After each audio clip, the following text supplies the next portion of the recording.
క్రీస్తునందు ప్రియమైన సహోదరి సహోదరులకు యేసుక్రీస్తు నామములో శుభములు. దేవుని యొక్క నూతనమైన కృప మీకు కలుగునుగాక. ఈరోజు దేవుడు మనకిచ్చిన మాట ప్రకటన గ్రంథము 3వ అధ్యాయం 9వ వచనము. యూదులు కాకి తాము యూదులమని అబద్ధమాడు సాతాను సమాజపు వారిని రప్పించెదను. వారు వచ్చి నీ పాదముల ఎదుట పడి నమస్కారం చేసి, ఇదిగో నేను నిన్ను ప్రేమించితినని తెలుసుకున్నట్లు చేసేదను. ఈ మాటలు దేవుడు సంఘాలతో చెప్తున్నారు. ఈ సంఘాన్ని మనం చూసుకుంటే ఫిలదెల్ఫియా సంఘంతో చెప్తున్నట్టుగా మనం చూడగలం. ఫిలదెల్ఫియా సంఘము దేవుని కొరకు రోషం కలిగి నిలబడినందున దేవుడు ఏం చేస్తాడంట, యూదులు కాకి తాము యూదులమని అబద్ధమాడు సాతాను సమాజపు వారిని రప్పించెదను. యూదులు కాకి తాము యూదులమని అబద్ధపు ఆడు సాతాను సమాజపు వారిని రప్పించెదను. అంటే ఈ సంఘం ఉన్న పరిస్థితుల్లోన వాళ్ళు యూదులు కాకపోయినా కూడా తాము యూదులమని అబద్ధాలు చెప్పి సాతాను సమాజపు వారంట. అంటే వాళ్ళు సాతాను సమాజపు వారు అయ్యుండి కూడా మేము యూదులమి అని చెప్పుకుంటూ యూదుల్లాగా ప్రవర్తిస్తూ ఈ సంఘానికి హాని చేసేవారిగా అంటే వాళ్ళు గొప్ప చేసుకొని ఈ సంఘంలో ఉన్న వారిని తక్కువ చేసేవారుగా ఉండేవారు అనమాట.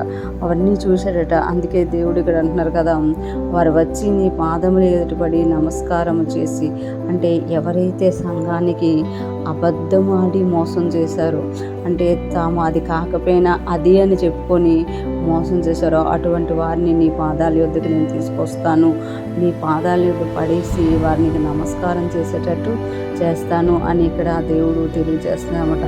అంతేకాకుండా ఇదిగో నేను నిన్ను ప్రేమించుతానని తెలుసుకున్నట్లు చేసేదను. అంటే దేవుడు సంఘాన్ని ప్రేమిస్తున్నాడు, దేవుడు సంఘాన్ని పట్టుకొని ఉన్నాడు, ఆయన ఇంకా సంఘాన్ని కాపాడుతున్నాడు అని తెలుసుకునేటట్లు చేస్తాడట. అంటే యూదులు కాకియే తాము యూదులు అని చెప్పుకున్న అబద్ధపు సాతాను సంఘపు వారు ఏం చేసేవారు అని అంటే సంఘాన్ని హింసించేవారు.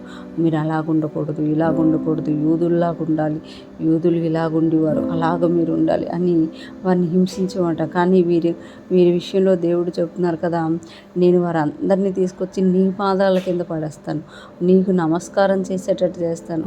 అంతేకాకుండా అక్కడ చెప్తున్నారు కదా, నేను నిన్ను ప్రేమిస్తున్నానని వారు తెలుసుకుంటారు.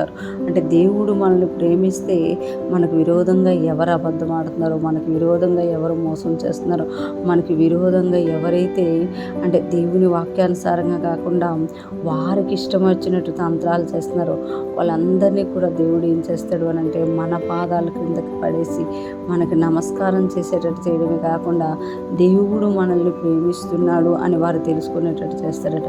దేవుడు మనల్ని ప్రేమిస్తే ఆయన మనల్ని విడిచిపెట్టడమట, ఆయన మనల్ని పట్టుకొని ఉంటామట. ఈరోజు ప్రశ్న వింటున్న ప్రతి ఒక్కరూ జ్ఞాపకం చేసుకోవాలి.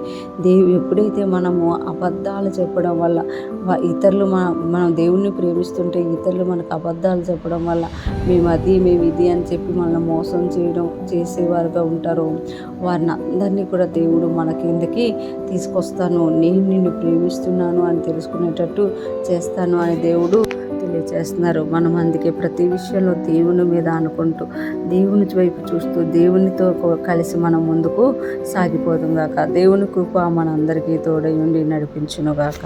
ఆమేన్.